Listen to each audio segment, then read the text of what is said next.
The Great Christmas Delivery, the fifth Uncle Christmas story.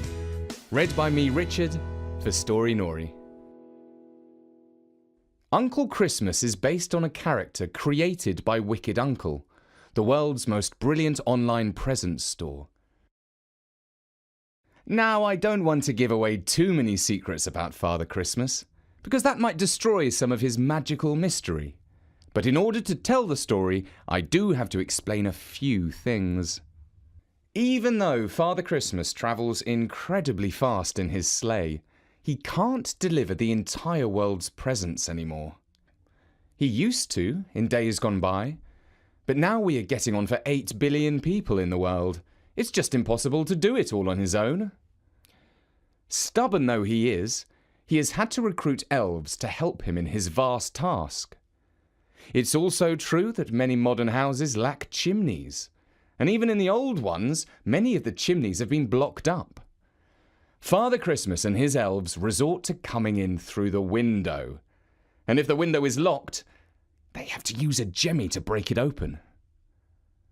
Of course, a little magic fixes any damage after they've left, but technically they're breaking the law, and sometimes unplanned things happen, like burglar alarms go off, or dogs awake from their Christmas slumbers and go crazy. The whole business is a lot more risky than it used to be, which is why Uncle Christmas suggested some novel ideas to the head steward. "Listen, Dusty," he said, "why don't we start the deliveries early this year? And what about this for a revolutionary, game-changing plan? How about we ring the doorbell and deliver the presents like the civilized, law-abiding Vikings we are?" "Because," said Dusty, "the kids will see us and they will open the presents early and that will spoil the excitement of Christmas." "Not if we come when they're out," said Uncle Christmas. "And not if we make the presents invisible until Christmas morning." "Well, that won't work," protested Dusty. "Why not?" asked Uncle Christmas. "Go on, lay it on me. Where's the fault in my logic this time?" "The problem is," said Dusty, "that it won't work." But he couldn't think of a reason why it wouldn't work, so Uncle Christmas's plan won the day. Halfway through December, the elves set out from the desert in their new, souped-up sleighs.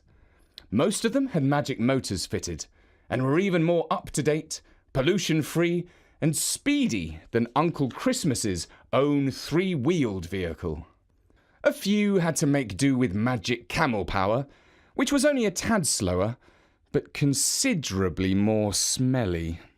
They succeeded in delivering 75% of the presents before school broke up for the Christmas holidays. This was crucial to their plans, because most of the kids were out at their lessons and did not see the gifts arrive. For the smaller children, who weren't yet at school and might see them arrive, they hid the presents in a place behind a bush or a dustbin and left a note for the parents. The presents vanished by magic as soon as they were put away in a better hiding place, like under the stairs or on top of Mum's cupboard. It was a good thing that they started early, because the whole business of ringing the doorbell proved to be much slower than sneaking in and out through the window. Uncle Christmas also started to appreciate how complicated the whole business was. You had to deliver the presents in the right order, to avoid coming to a certain street in a certain city one day and then returning a week later. And it was far more efficient if you could blitz an entire area in one go.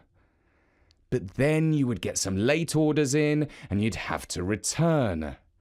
And as they were coming along at street level, they had to put up with modern irritations like traffic jams, congestion charges, one-way streets, parking restrictions, and weirdly numbered houses.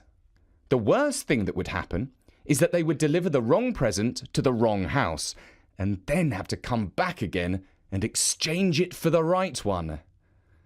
Well, that was the worst thing.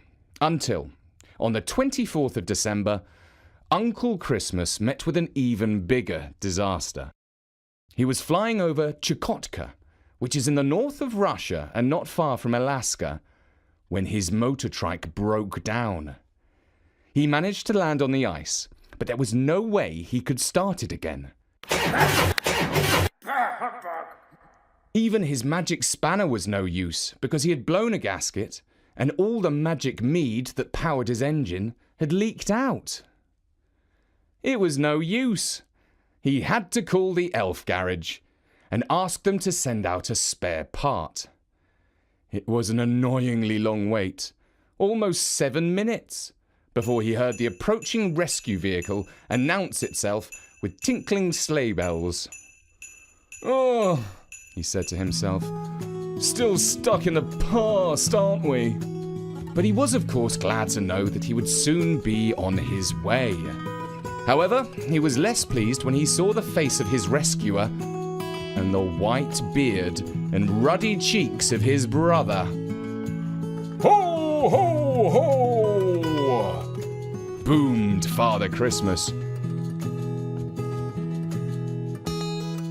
"Your magic trike has broken down, has it? None of my reindeer have broken down. Not once. Not in 2 whole millennia. Ha ha ha. Just give me the gasket and the fuel and let me get on my way," said Uncle Christmas. "I've got a job to do and I haven't got time for all this smart talk." "Here you are," said Father Christmas. "An early present," and handed over the spare part wrapped in paper with a pink bow.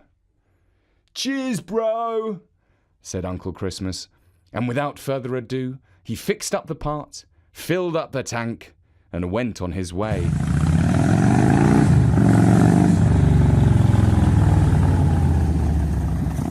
It was 6 in the morning when he delivered the final present to an address in Paddington, Sydney. Under the old system, when everything was delivered just in time, Father Christmas started in Australia and worked his way north. But following Uncle Christmas's plan of beginning early, there was always the chance of a last-minute order taking him on a final dash back down south. And that is exactly what happened. By the time he got back home to his base in the Sahara, he found that the ice palace had melted in the desert sun. All the elves were fed up and demanding a blast of freezing cold air. "All right," said Uncle Christmas. "You've all done magnificently, so your wish is granted. Me personally would love to head for the beach, but you elves can have your way. We'll celebrate Christmas Day in Siberia!" And that's what they did. But before they finally tucked into their Christmas lunch, Uncle Christmas had to find just one more present. It had to be an extra special present for an extra special person. Even a super-duper styrofoam gun or a collapsing pocket football would not do. It had to be something that was quite out of this world. Which is why he took the trike to a shop on the other side of the cosmos called Wicked Alien, where they sell radars that can pick up passenger jets and flying saucers and warn of a collision in time to take evasive action. He bought 2, one for himself and one for his brother, Father Christmas, so that even if he insisted on driving a 2,000-year-old sleigh, he wouldn't risk a mid-air collision with a modern aircraft. Father Christmas accepted the present with thanks and good grace, and in return, gave his brother a giant hug and a bottle of mead from Odin's own cellar. And they both celebrated the best family Christmas they had enjoyed in centuries.